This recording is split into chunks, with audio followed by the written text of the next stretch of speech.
Y continuamos este evento fabuloso con un ponente que se llama Carlos Rodríguez. Carlos Rodríguez está acá para acompañarnos con los convenios de doble imposición, un tema definitivamente relevante en temas de residencia fiscal, la clasificación del ingreso, la depuración de la renta, porque no le vamos a colocar a un contribuyente a tributar doble o a tributar más de lo debido, que no es lo correcto. Entonces, de acuerdo a esta función optimizadora de impuestos, vamos a hablar de convenios de doble imposición. Colega Carlos, ¿se encuentra en sala, por favor? Sí, Mario, muy buenos días para todos. Muchas gracias por la Buenos días. invitación. Buenos días, Carlos. Usted es un experto en convenios de doble imposición. La sala queda con usted. Perfecto, muchísimas gracias. Inicialmente, pues me va a presentar. Mi nombre es Carlos, evidentemente, como ya Margie muy bien hizo la introducción. Soy contador público, especialista en gerencia y aspirante al título de Magíster en Derecho Tributario en la Universidad Externada. Principalmente quiero iniciar con algo muy importante y es el tema de la residencia, que frente a esto quiero hacer una apreciación inicial y es difícil incluso establecer qué se entiende por residencia y sobre esto vamos a entrar a analizar algunos aspectos importantes y tal vez incluso llegar a acercarnos de lo que puede llegar a ser propiamente la residencia para efectos propiamente fiscales. Entonces, inicialmente, nosotros, como tenemos identificado todo parte de algunos elementos del tributo, como puede ser el hecho generador, evidentemente, y sobre el cual, pues, en algunas ocasiones vamos a tener una serie de situaciones y de modificaciones que requieren hacer un análisis bastante importante en lo que se refiere a lo que es la tributación y uno de los hechos generadores. Pero antes de incluso poder hablar de ese elemento, es importante analizar un punto y es el tema de dónde se puede encontrar normalmente ubicado el convenio para evitar la doble imposición o incluso sus acuerdos internacionales, cómo los podemos, cómo los podemos incluso llegar a presentar en Qué pena, referencia Carlitos, ¿usted de está Marlene. compartiendo pantalla? Creo que ya se está presentando, no sé, No, creo no que se ya. está presentando. Ahí ya se está presentando, Marta. Creo que, ya. Ahora sí se está Listo, presentando. listo. Gracias, Marta, perfecto. Perfecto. Gracias. Entonces, continuando un poco, nosotros conocemos normalmente esta pirámide que siempre nos suelen presentar cuando empezamos a analizar temas de tributación internacional y decimos que posiblemente sea aquí el análisis que debe hacerse y el lugar en el que se ubica. Pero digamos que esto es una interpretación que si bien se puede dar, quiero presentarles algo completamente distinto y es entender que no lo veamos como una propia pirámide o tal vez un orden jerárquico frente a lo que sí se puede establecer en un convenio y cómo puede afectar a mi derecho interno. Realmente lo fundamental en este punto, y es la precisión que voy a hacer, es que debemos entenderlo, que existe un principio propiamente de que es de competencia. Y claro, dentro de los distintos órganos legislativos que pueden llegar a existir, debe presentarse una coherencia entre las partes con el propósito de que estas normas puedan interactuar. Por lo cual, acá es donde viene el primer punto y es el tema de que dentro de nuestro derecho interno debemos entenderlo como una regla general. Y estos acuerdos son reglas excepcionales que justamente es lo que hacen generar una distribución distinta en cuanto a los acuerdos de la carga impositiva. Por lo cual incluso no hablamos de una pirámide, sino de reglas excepcionales siempre y cuando estemos envueltos dentro de esos supuestos fácticos que posiblemente se establecen en dichos elementos. Ahora bien, un tema que es fundamental es cómo llegamos a generar esa interacción y es acá donde quiero centrarme en los criterios de sujeción. Si bien dentro del derecho propiamente van a existir una serie de normativas que van a generar, van a extraer unos supuestos y los van a establecer allí, que se va a configurar un hecho generador, un sujeto pasivo y demás, tiene que haber de cierto modo una conexión. Y es aquí donde las normas tributarias hacen uso de dos criterios muy importantes.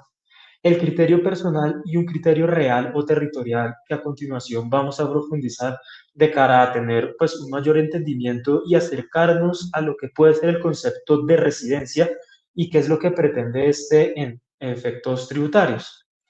En este punto, como les mencionaba anteriormente, dentro del marco del derecho y esta relación que debe existir entre el derecho y el hecho, es difícil incluso llegar a establecer una conexión, por lo cual, si bien algo está muy bien plasmado en la legislación, entendido que el legislador hace un ejercicio de observación en el que evidentemente identifica un objeto imponible, algo que posiblemente puede llegar a ser sometido de un gravamen, lo convierte en un hecho generador que pues prácticamente lo que hacemos es un hecho imponible al cual le atribuimos una serie de características y se establece un hecho fáctico. Esto es solo el primer paso, porque finalmente necesitamos algo adicional, un punto de conexión que a mí me permita iniciar algunos procesos de exigibilidad de lo que es posiblemente y crear una obligación tributaria, cosa que se necesitan de unos criterios fundamentales, unos elementos que por el simple hecho de la existencia del marco normativo es importante intentar cómo esto puede interactuar con el hecho real, cómo puede ser el criterio más adecuado para que esta vinculación se genere y por lo tanto iniciar procesos de lo que puede ser una determinación, una modificación o incluso pasar a un tema de cobro. Pero sin este punto de conexión va a resultar bastante complicado. A este punto, nosotros lo denominamos como sujeción fiscal y se compone de dos apartados que mencioné anteriormente. Este es otro modo en el cual, desde el punto de vista de la teoría tributaria y del derecho propiamente, se pueden identificar.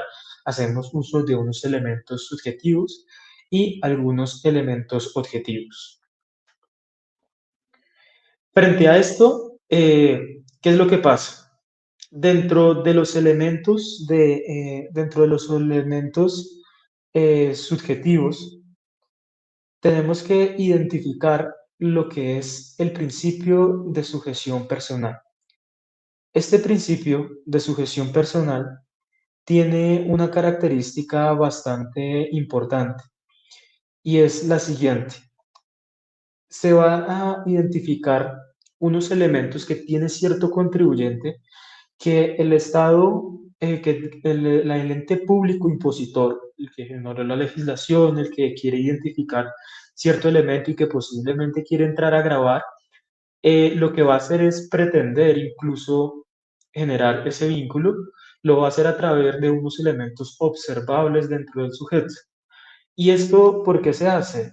Realmente se entiende que si una persona tiene este vínculo tan arraigado, puede ser con un cierto territorio, es porque de cierto modo identifica un beneficio que se le atribuye a esa persona por estar allí.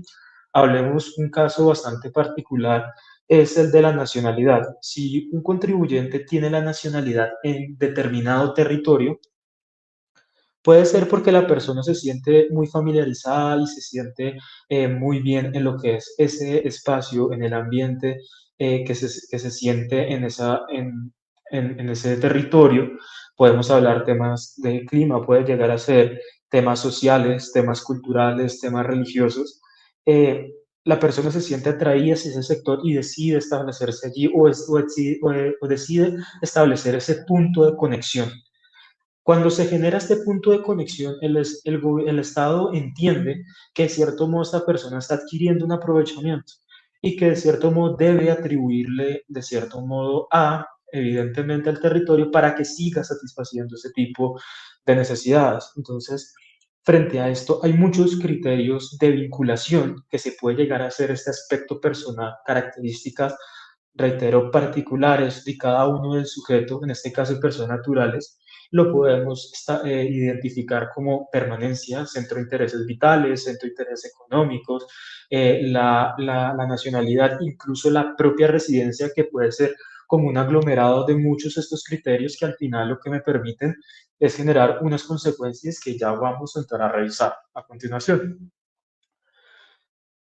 Ese es el tema del criterio de sujeción personal. Ahora, El tema de sujeción real o territorial es un poco más objetivo y es bastante claro y quise ejemplificarlo con nuestra legislación propiamente para que tengamos como un acercamiento un poco mayor frente a esto. Se establece que evidentemente si la persona se encuentra en ese territorio o si genera algún tipo de interacción con alguno de los sujetos nacionales o residentes de ese territorio o que están allí, evidentemente va a generar un aprovechamiento. Entonces, la idea de este elemento de sujeción real es decir que si se realizan ciertas conductas en el territorio, estas van a ser dicientes de un posible elemento a ser grabado. Un caso muy particular es el que tenemos en nuestra legislación. Recordemos que el artículo 26 del Estatuto Tributario no nos define propiamente lo que es el impuesto de renta, pero sí nos da un acercamiento a lo cómo es su proceso de determinación, partiendo de unos ingresos susceptibles de producir un incremento patrimonial.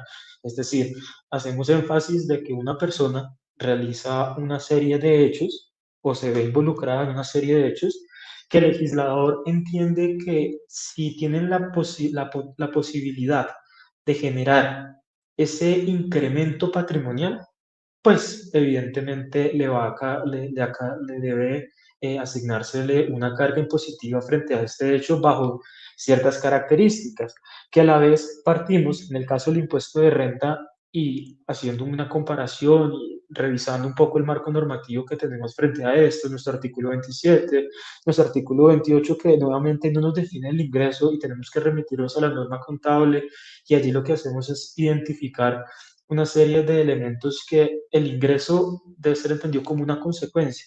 Y esa consecuencia es un incremento patrimonial. ¿Y cuál es la acción que genera eso?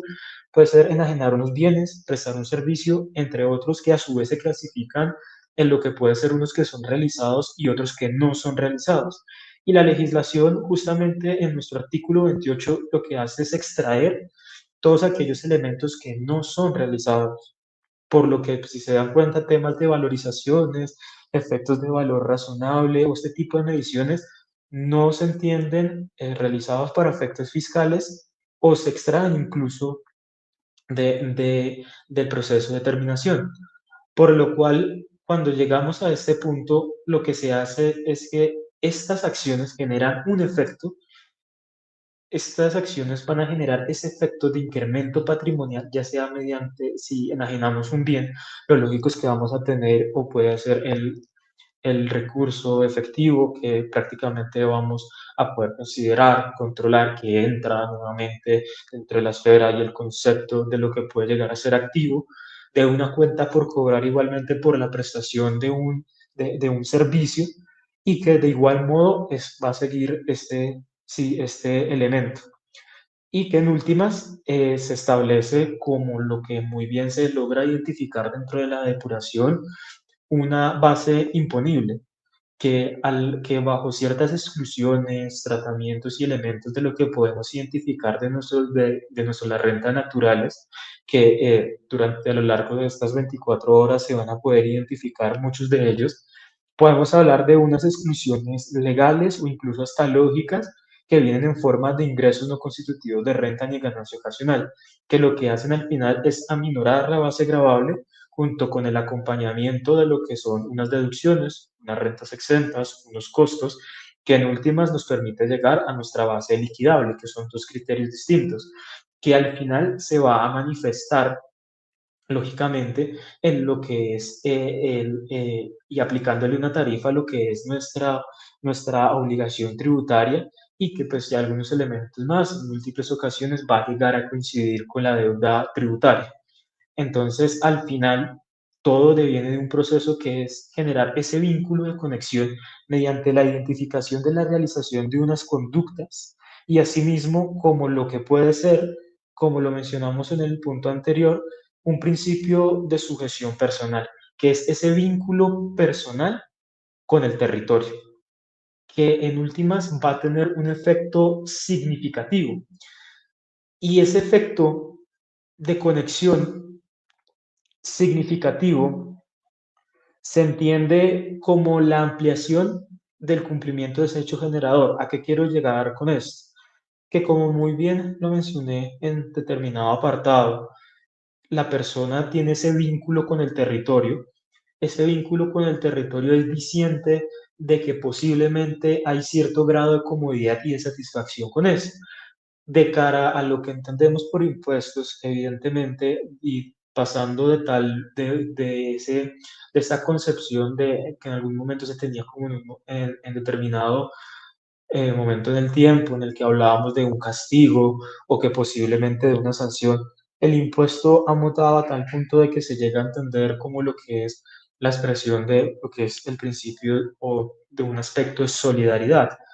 Y finalmente, como muy bien se menciona en el libro de negocios jurídicos, eh, ese principio de solidaridad lo que hace es buscar la libertad de la persona, en el entendido que si hay necesidades, como puede ser seguridad, salud, se cubren adecuadamente, pues la persona se va a sentir bastante cómoda en determinado territorio y por lo cual, pues digamos que puede contribuir a ese mejoramiento mediante pues pago de sus impuestos, evidentemente, que en últimas se manifiestan en lo que puede ser temas como la seguridad y la salud, que en últimas le va a permitir estar allí, no solamente a él, sino a las demás personas, y pues evidentemente que se va a generar un efecto bastante satisfactorio, no solo para él, sino para el entorno que lo rodea. Entonces, evidentemente, al existir los impuestos bajo este principio de solidaridad, es evidente que lo que se pretende es esa satisfacción, por lo que al identificar ese vínculo se entiende que debe existir una retribución para que dicha labor se siga cumpliendo, razón por la cual ese efecto fiscal se amplía. El efecto fiscal se amplía a tal modo que llegamos a entender que no basta solo con la realización del hecho generador dentro del territorio, bajo un criterio objetivo y un criterio real, sino que también se puede extender de una manera global hasta tal punto que si se da cumplimiento a los supuestos fácticos, como puede ser lo que podemos ver en el artículo 26, alineado evidentemente, lo que va a ocurrir es que vamos a estar hablando de un efecto de rentas mundiales, que es lo que comúnmente conocemos, y unos efectos que se generan normalmente por la residencia. Sobre lo cual, llegando a este punto, es importante precisar que la residencia fiscal este es un concepto que es bastante extenso y que de cierto modo lo que hace es adoptar mucho de lo que he mencionado hasta este punto, pero la residencia fiscal yo no le daría esta definición incluso, le entendería que es un criterio de conexión, es un criterio de conexión personal. La residencia es un criterio de conexión personal que me va a permitir, evidentemente, tener un acercamiento de algunos actos, algunos hechos que realiza un sujeto que pueden generar o tener una serie de implicaciones que ya vamos a entrar a revisar, en el sentido de que incluso en muchas legislaciones da un tema de plena responsabilidad fiscal. Ahora bien, dentro de lo que es entrando tal vez al marco de los convenios para evitar la doble imposición, que es posible el elemento que el cual queremos entrar a revisar en este apartado, resulta importante hacer indicación a lo siguiente.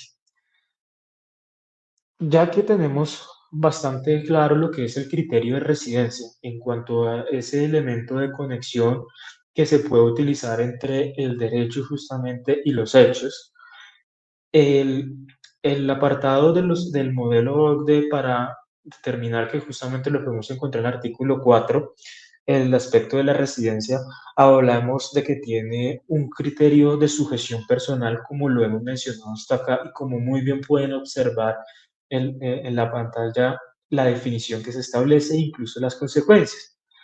Entonces, si se dan cuenta, lo que dice es, si es residente en un sujeto, entendemos que está residente, entendemos que esa persona está bajo un criterio de conexión que tiene como implicación una sujeción pasiva, amplia e integral en lo que se refiere a este marco. Entonces, Esto va a derivar en una serie de situaciones y es que se entiende por residente incluso o el punto de conexión personal más fuerte, vamos a indicarlo como aquel en el que me permitan identificar que esa persona natural, pues porque estamos enfocándolo justo a ese tema, tiene el sistema de tributación el más amplio e integral. No quiere decir que siempre debe tributar por rentas de fuente mundial en todas las jurisdicciones, porque pueden existir algunos y existen, de hecho, algunos que se rigen por un sistema un poco distinto, que al final lo que pretenden es solo sus rentas que se realicen en el territorio, generando que esas rentas posiblemente que se desarrollen en otros lugares, generando un efecto en el cual de pronto no se graba y pues teniendo esa posibilidad y no se está haciendo, generando un fenómeno que es la fuga de capital, que en todo caso, pues en ocasiones los convenios pues tienen que entrar a realizar cierto grado de intervención, como lo vamos a ver un poco más adelante, en cuanto a la potestad de tributaria, para lo cual entendemos que es el sistema más amplio que cuente con su legislación. Entonces, por lo que siempre normalmente se da a analizar que es aquel residente quien cuente con ese sistema más amplio de tributación, siendo este la puerta para poder ingresar a un convenio de doble imposición, que en últimas lo que pretende es distribuir esa potestad tributaria, porque pues hoy en día, como lo sabemos, podemos estar realizando operaciones y una serie de interacciones con personas en otras jurisdicciones y que posiblemente estos pueden ser entendidos con unos principios allí bastante interesantes, reglas que pueden ser como de origen y de destino, que muchas de las jurisdicciones, pues como lo podemos observar en nuestro artículo 24 para el caso colombiano, hablamos como muy bien lo ha mencionado la jurisprudencia, de una regla general fuente, que si ustedes leen el artículo 24 y prestan bastante atención, no es un artículo taxativo en cuanto a un listado de las actividades que propiamente van a dar lugar a un hecho generador del impuesto sobre la renta, sino que justamente lo que hacen es mostrar que se entiende como un ingreso de fuente nacional, que es el primer grado de interacción. Y ese primer grado de interacción lo entendemos como que son aquellas actividades de enajenación, explotación y prestación de servicios dentro del territorio colombiano.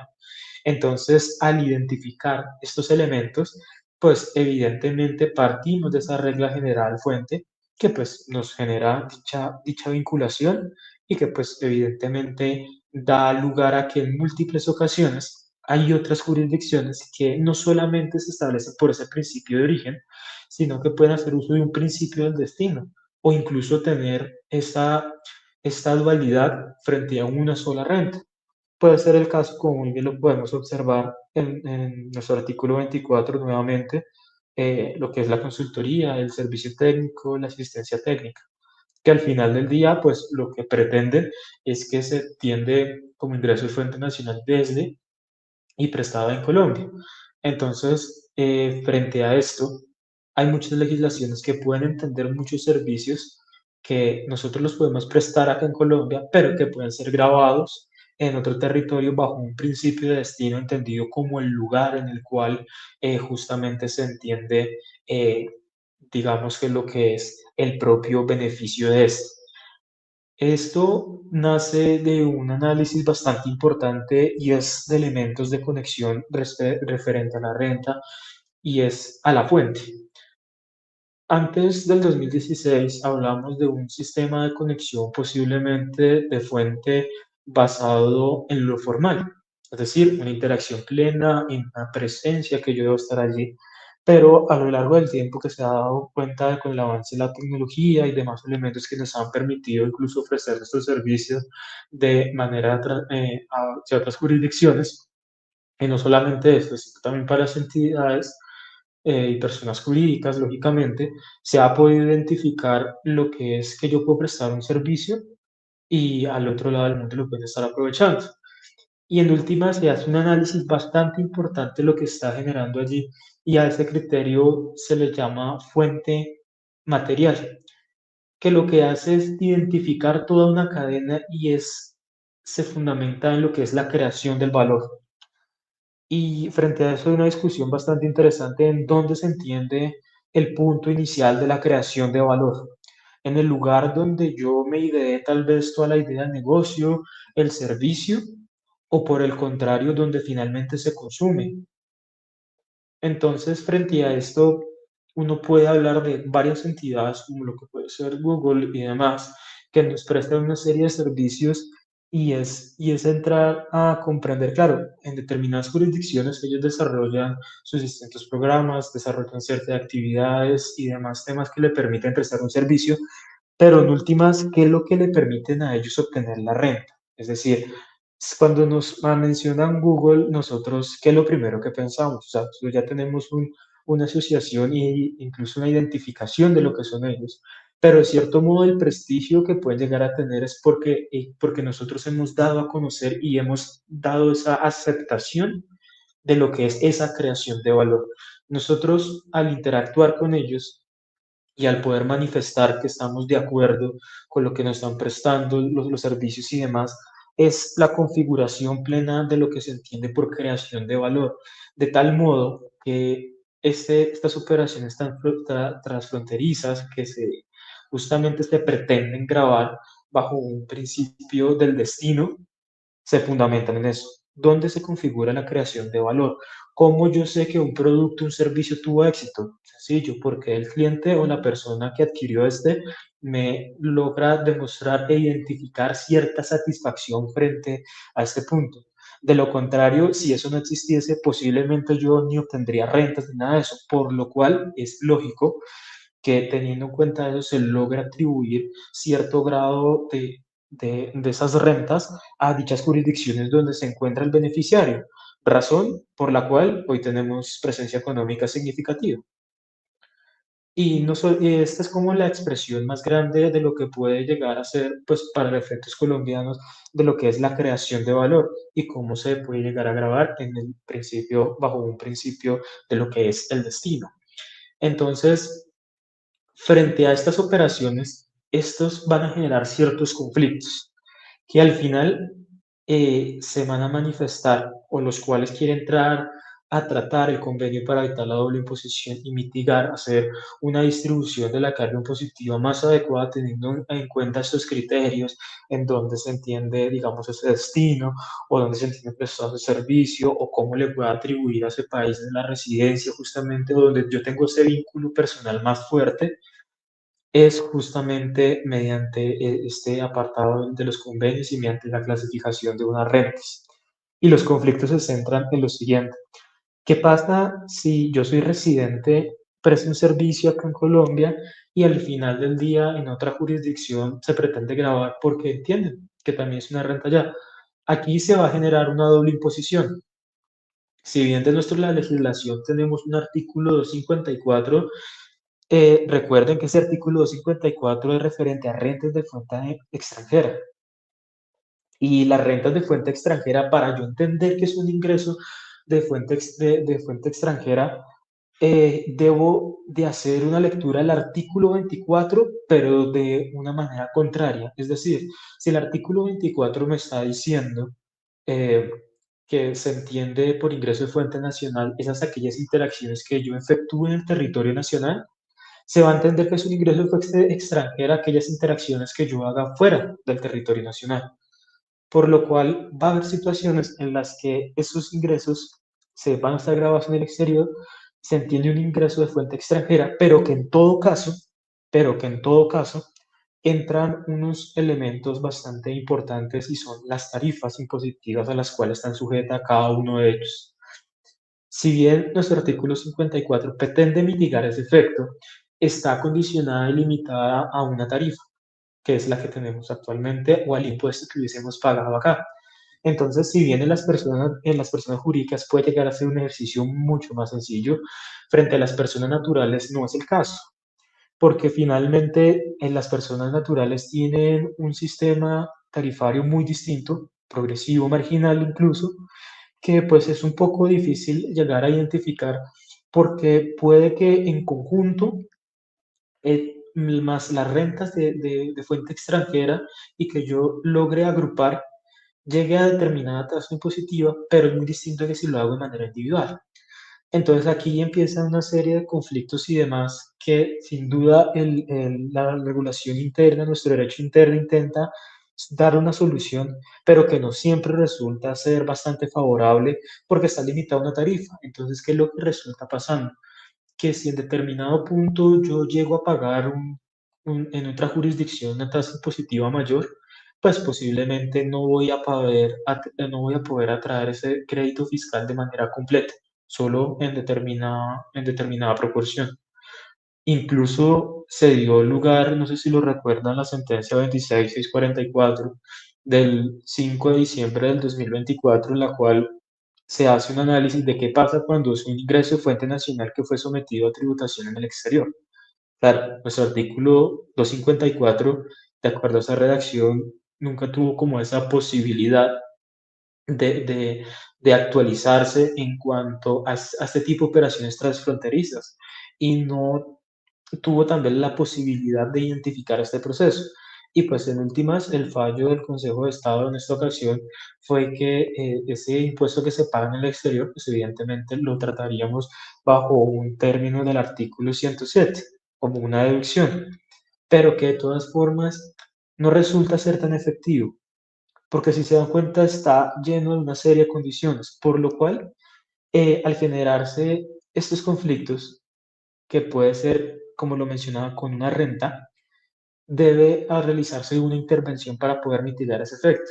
Y que como muy bien lo mencionó Margie en la introducción y en la presentación, pues finalmente lo que pretendemos es que la tributación no es que no, el propósito no es llegar a un punto de no tributación. El punto es llegar que se tribute de acuerdo a lo que yo realmente pueda aportar, que no se desconozca mi capacidad económica, que no se desconozca mi capacidad contributiva, que esté envuelta dentro de ese marco. Al final del día, si esto se logra hacer, pues evidentemente que va a permitir una mejor interacción, desarrollos económicos y demás elementos que, como muy bien ya ustedes pueden conocer y los tienen bastante identificados. De cierto modo, que frente a este conflicto es el inicial. Ahora bien, ¿qué pasa si hay dos jurisdicciones que tienen dos sistemas, digamos, de conexión o de criterio personal distintos? Es decir, uno que sea de carácter de permanencia en el territorio por cierto número de días y otro que sea por nacionalidad. ¿Qué es lo que va a pasar? Que va a haber jurisdicciones en las que el derecho interno tal vez no tenga una salida a estos y justamente se va a generar unos conflictos posiblemente más complejos que se pueden llegar a dar y son los de residencia. Y es que en ambos sitios yo estoy vinculado por un criterio de conexión personal, que en últimas, en la mayoría, va a generar un efecto de tributación por rentas de fuente global. Entonces, ese mecanismo de atracción de rentas ahora me va a perjudicar en dos jurisdicciones, por lo cual deben entrarse a analizar ciertos elementos y es acá donde el artículo 4 bajo el modelo OCDE establece frente a las personas naturales los elementos que vamos a tener en cuenta para tal vez poder llegar a mitigar este dilema. Y como muy bien lo menciono, como muy bien lo logran observar, ese literal A del segundo inciso del modelo OCDE, se establece que se le considera residente exclusivamente en el estado donde tenga su vivienda permanente a su disposición. Frente a la vivienda permanente, es importante hacer énfasis en que estamos hablando que puede ser una propiedad, un lugar en el cual la persona disfrute un determinado espacio, incluso como se habla de vivienda, pero no necesariamente tiene que ser propio de este, puede ser un lugar arrendado, lo que finalmente se manifiesta en que tenga esa potestad para decidir sobre ese y de poder usarlo en el momento que así lo requiera y que pueda disfrutar allí. Eso es lo que podemos entender por vivienda permanente. Ese vínculo, digamos, llamémoslo físico, en cuanto a lo que vamos a encontrar allí.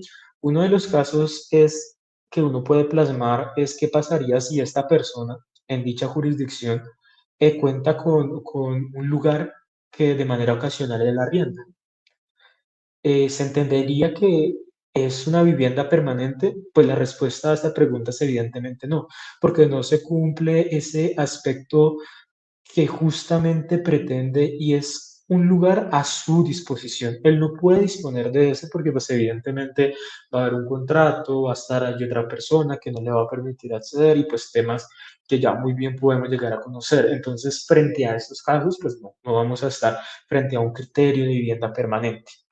Cosa que pues el argumento fundamental es un lugar que esté a su disposición, que él pueda usar en cualquier momento. Es ese el primer criterio que nos establece el literal A de este modelo este modelo de convenios, OCDE, es el primer elemento. Ahora bien, uno de los segundos criterios es si tuviese la vivienda permanente, bueno, como lo mencionamos, a disposición de los estados. ¿Qué pasa cuando están ambos estados? Se le considerará residente exclusivamente en el estado con el que mantenga relaciones personales y económicas más estrechas o lo que se conoce como centro vital o centro de intereses vitales. Frente a este tema, observen que ya se torna un poco más subjetivo.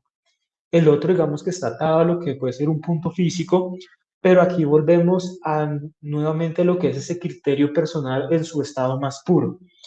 Y es que hablamos de relaciones familiares, sociales, ocupacionales, otro tipo de actividades, incluso laborales, donde esta persona normalmente se desempeña, que de cierto modo es donde pueda sentir ese grado de comodidad. Digamos que si bien no se expresa en ese sentido de comodidad, los factores como los familiares, sociales, culturales, religiosos, ocupacionales, educativos y demás van a ser un vínculo bastante fuerte.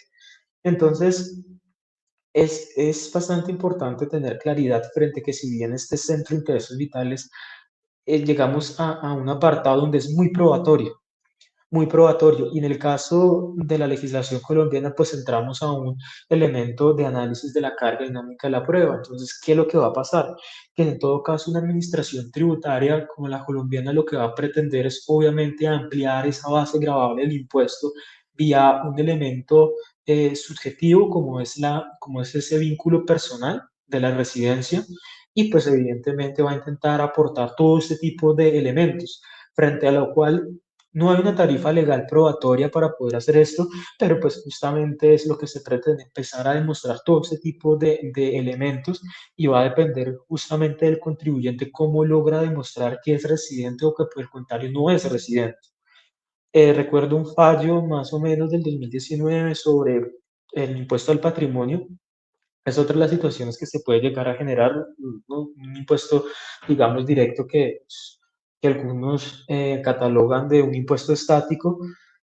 Finalmente se pretendía ese gravamen y en últimas la administración tributaria en este caso no logró probar en la manera más completa posible que existía un vínculo. Si bien dijo que existía una serie de su cónyuge, en ese caso en el territorio colombiano, faltaron más elementos adicionales que el contribuyente sí logró demostrar incluso de lo que podía ser ese vínculo y que no estaba tan vinculado al territorio colombiano. Entonces, frente a estos elementos, observen que se vuelve un tema bastante probatorio y ante la ausencia de la tarifa legal probatoria, pues va a ser, digamos que dependerá mucho de qué tan claro yo tengo la situación de esa persona natural. Ese es como el primer criterio. El segundo criterio es bastante distinto, incluso llegamos a lo que es el tercero, y es si no se pudiese determinar lo anteriormente plasmado, se va a determinar mediante en el estado en el que dicha persona tiene el centro de sus intereses vitales. O sea, es el centro de sus intereses vitales. Este es el primer paso, como lo mencionamos anterior. Ahora, si no tuviese una vivienda permanente a su disposición en ninguno de los dos estados, se le considerará exclusivamente residente en el estado donde viva habitualmente. Y aquí volvemos a otro término que resulta ser bastante complejo y es el de la habitualidad. Y es que denota la frecuencia, duración, regularidad, estancias que forman parte de su rutina habitual de una persona y que pues por lo tanto son más que meramente transitorias. Entonces, frente a esto es importante aclarar que no hacemos énfasis a lo que es el número de días o un término en específico de la permanencia en un territorio, sino el tema de que habitualmente cuáles son mis actividades. Es decir, si, por ejemplo, yo estoy en una jurisdicción en la que vivo o viví hasta determinado tiempo y mi labor me exige que tenga que trasladarme a distintas jurisdicciones y permanecer cierto número de días, porque puede ser que se hagan algunos estudios petroleros o algún tipo de este tipo de estudios que requieran un, un, un lugar durante un determinado tiempo o establecerse durante un determinado tiempo, la pregunta es, ¿cuál es la habitualidad? ¿Sí? Eso es lo que puede llegar a ocurrir. Entonces, el hecho de que yo me traslade allá no quiere decir que ya sea residente allá. Es decir, habitualmente yo siempre estoy domiciliado en un determinado territorio y estoy allí, pero por temas laborales puedo llegar a permanecer un mes, 2 meses en otra entidad, e incluso se puede llegar a establecer criterios de conexión un poco distintos al de la permanencia en días, puede llegar a ser otro, pero que en últimas va a entrar en conflicto. Entonces, la habitualidad realmente está en cómo yo desarrollo esas actividades. Como puede ser un caso bastante alterno, que es una persona que está en determinada jurisdicción y por temas de continuar con su proceso educativo se traslada a otra jurisdicción donde pues va a durar 1 año, 2 años. El tema es que puede eso volverse su habitualidad y nuevamente se vuelve un aspecto más probatorio de normalmente yo en qué lugar es donde estoy y cuál es mi finalidad. Es decir, yo realmente tengo que asociar muchos elementos, donde está mi familia justamente, donde está mi labor, donde está la parte educativa y cómo yo puedo entrar precisamente a vincularlo con el tema impositivo, que es de cara pues, a lo último a lo cual nos interesa. Y como por última, tenemos el tema de la nacionalidad. Hablamos que si bien la nacionalidad pues es un tema bastante interesante que hay múltiples maneras, ¿no? Que pues no les voy a entrar a tratar ya que considero que en futuros espacios que vamos a tener el día de hoy y de mañana pues vamos a entrar un poco de cómo se puede llegar a adquirir este elemento. Entonces, esa es como la última regla. Normalmente lo que suele observarse es que siempre atendamos hasta el primer criterio, hasta el literal A. Es como lo que normalmente puede llegar a ocurrir. Un criterio B puede resultar ser más excesivo, incluso es allí como la última instancia en la cual se logra aclarar, pero al final en la nacionalidad es difícil llegar, pero se puede llegar. Y si en últimas, pues no se logra terminar de cuál jurisdicción es residente, pues vamos a tener que entrar a un acuerdo, lo que conocemos como MAP. Ahora bien, uno de los elementos cruciales de los convenios para evitar la doble imposición es el tema del beneficiario efectivo. ¿Y por qué lo menciono? Dentro de los convenios para evitar la doble imposición tenemos múltiples rentas y tenemos un tema de una atribución de rentas bastante importante y una clasificación adecuada. Pero si se dan cuenta, muchos de estos están condicionados al término beneficiario efectivo. Hoy les traigo este concepto de este autor de lo que es el beneficiario efectivo. Entonces, entendemos que el concepto de beneficiario efectivo tiene por propósito distinguir como tal a la persona con los mayores atributos en relación con el derecho de propiedad, lo cual incluye el derecho de posesión, uso, administración, derecho a los ingresos y al capital.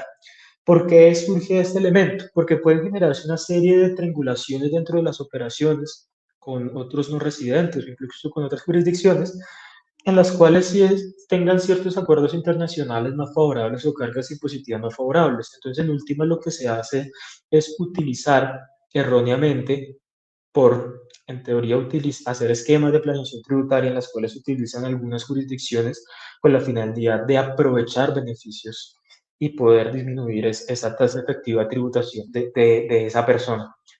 Por lo cual, cuando ocurre esto, lo que se pretende es una cláusula antiabuso dentro de los convenios, que es el beneficiario efectivo. Y frente a este, es importante aclarar que es bastante complejo definir, porque los convenios y los modelos realmente logran hacer una precisión frente a este punto. Y lo que se establece es que el término beneficiario efectivo debe entenderse bajo la finalidad que se tiene. Es decir, no podemos hablar del mismo término de beneficiario efectivo en lo que son en dividendos con otras rentas, porque son características completamente distintos y propósitos del convenio completamente diferentes, así mismo como entre un convenio y el otro. Entonces, por lo cual la jurisprudencia internacional ha logrado identificar que cuando hablamos del beneficiario efectivo, nosotros tenemos que hacer un análisis de realmente quién tiene el aprovechamiento. Es decir, que no se haga uso de algunas figuras con fines que van en contra del convenio. Recordemos que el convenio lo que hace es distribuir esa potestad tributaria al final y no lo que hace es anularla totalmente hasta el punto de que no exista tributación. Lo que se hace es una distribución proporcional de acuerdo a unos elementos, como muy bien los mencionamos a lo largo de estos minutos, de interacciones. Por lo cual, evidentemente, el beneficiario efectivo es entender quién es el que verdaderamente va a aprovechar el beneficio, quién es la persona cuyo destino va a ser la retribución sobre esas actividades. Frente a lo cual, de acuerdo a cada uno de los convenios y cada uno de los articulados, que ahorita vamos como a revisar lo que son un poco los artículos que logramos identificar entre los modelos y algunos convenios, ¿cuál es el propósito? Porque cada convenio tiene un propósito y es entender incluso el contexto en el cual fue elaborado ese convenio, qué es lo que pretende y cómo podemos incluso entrar a mitigar esos elementos y que no se use de manera artificiosa estas figuras de triangulaciones que tienen como finalidad única disminuir la tributación. Realmente que ese no es el propósito hasta tal punto de anularla, reitero. Entonces, este tema del beneficiario efectivo, normalmente lo que suele hacerse en los convenios es entrar a establecer lo que es frente a la norma local colombiana, que pues en todo caso, digamos que en términos muy generales, es como el criterio que quería identificarles y es lo que pretende el beneficiario efectivo, es el uso adecuado del convenio. Que la persona que realmente se haga llamar beneficiario efectivo es porque en todo caso cumple tal vez con este concepto. Es el que tiene la posesión, el uso, el capital, es la persona que en últimas toma esas decisiones y que permite tener esos aprovechamientos, ya que de tal modo, si no, pues evidentemente estaríamos ante unas operaciones bastante cuestionables.